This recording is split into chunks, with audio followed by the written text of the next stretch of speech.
আজকের গল্প আদর্শ শিক্ষক। গল্পটি ভালো লাগলে অবশ্যই আমার চ্যানেলটি সাবস্ক্রাইব করবেন ও আমার পাশে থাকবেন। বেল আইকনটি অন করে দেবেন যাতে আমার দেওয়া সমস্ত গল্প খুব তাড়াতাড়ি আপনাদের কাছে পৌঁছে যেতে পারে। এখন শুরু করছি আজকের গল্প।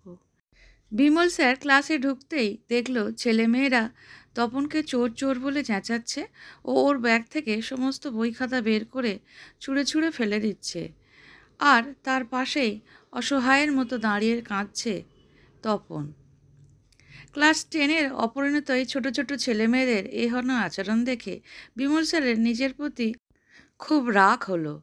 মনে মনে ভাবলেন, আজ প্রায় 2 বছর আমি ওদের ক্লাস নিচ্ছি, তবু আমার ক্লাসের ছেলে মেয়েদের মনের মধ্যে এখনও এত ভেদাভেদ কেন? গরিব বলে ওরা তপনের সঙ্গে এই রকম আচরণ করছে।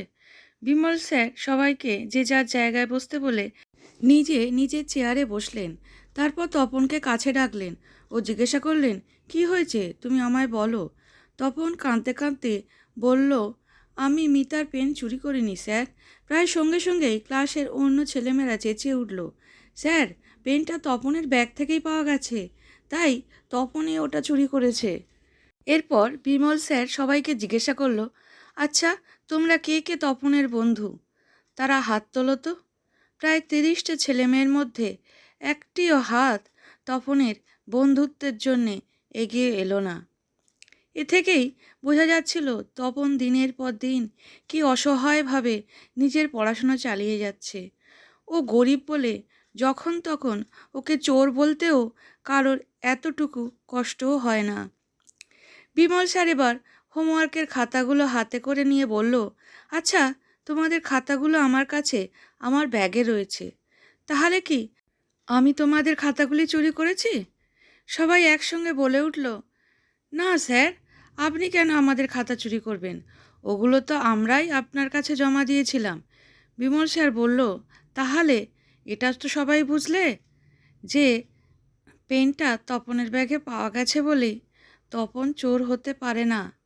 কেউ হয়তো তপনকে চোর সাজানোর জন্যেই মিতার পেনটা চুরি করে তপনের ব্যাগে রেখে দিয়েছে। স্যারের কথা শুনে সবাই চুপ হয়ে গেল, কিন্তু কেউ কিছু বলল না। বিমল স্যার বুঝে গেল এটা বড়লোক বাপের বিগড়ে যাওয়া ছেলে সোহমের কাজ। সোহমের বাবা এলাকার একজন বড় নেতা, তাই নেতার ছেলে বলে সে বুঝেই গেছে যে সে যা খুশি তাই করতে পারে। কেউ তাকে তার বাবার ভয়ে কিছুই বলতে পারে না। বিমল স্যারের খুব ইচ্ছা হচ্ছিল তখনই সোহমকে দিয়ে তপনের কাছে ভুল স্বীকার করাতে, কিন্তু স্কুলের বাইরে ওই গরিব ছেলেটির পাশে তো ও সবসময় থাকতে পারবে না।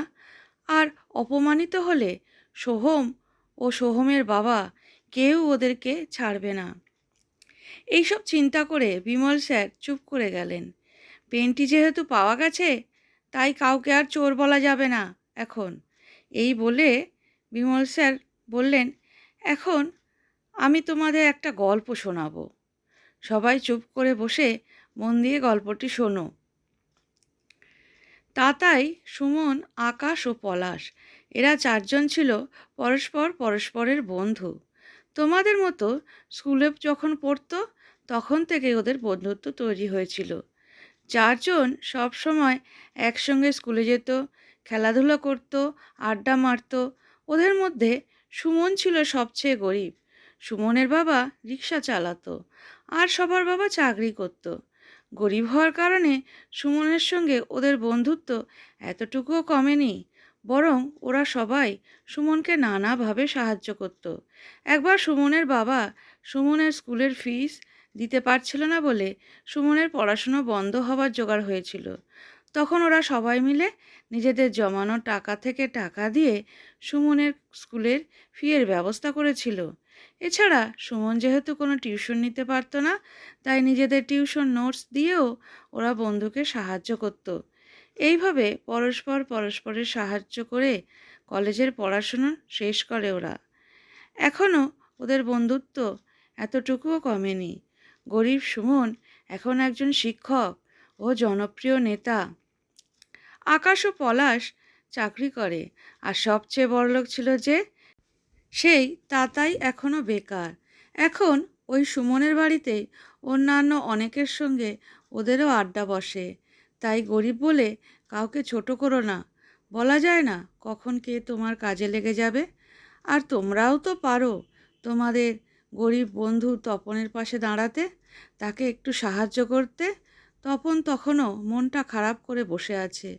একে একে সবাই ওর কাছে গিয়ে ওকে সরি বলল। সবশেষে সোহম তপনকে সরি বলল।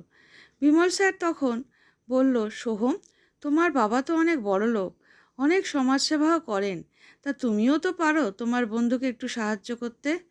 পরের দিন বিমল স্যার ক্লাসে ঢুকে দেখলেন সবাই তপনকে সামনের দিকের বেঞ্চে বসিয়েছে এবং অনেকেই তপনের জন্য কিছু না কিছু নিয়ে এসেছে। বিমল স্যার আবারও বললেন, দেখো, তপন তোমাদের বন্ধু, তাই করুণা করে নয়, বন্ধুত্বের হাত বাড়িয়ে দাও ওর দিকে। গরিব হওয়ার জন্যে যাতে ওর পড়াশুনো না বন্ধ হয়, তা বন্ধু হিসাবে তোমাদেরও দেখা উচিত। না, তারপর থেকে তপনও আর মনমরা হয়ে বসে থাকতো না। সবার সঙ্গে হেসে খেলে নিজের পড়াশোনাটা মন দিয়ে ঠিক করে গেছে।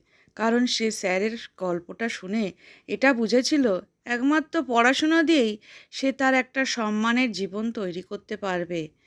বিমল স্যার সেদিন একজন আদর্শ শিক্ষকের দায়িত্ব পালন করেছিলেন। তাই তপনের মতো একটি ছেলেরও নতুন করে বাঁচার ইচ্ছেটা তৈরি হয়েছিল। গল্পটি সম্পূর্ণ শোনার জন্যে ধন্যবাদ।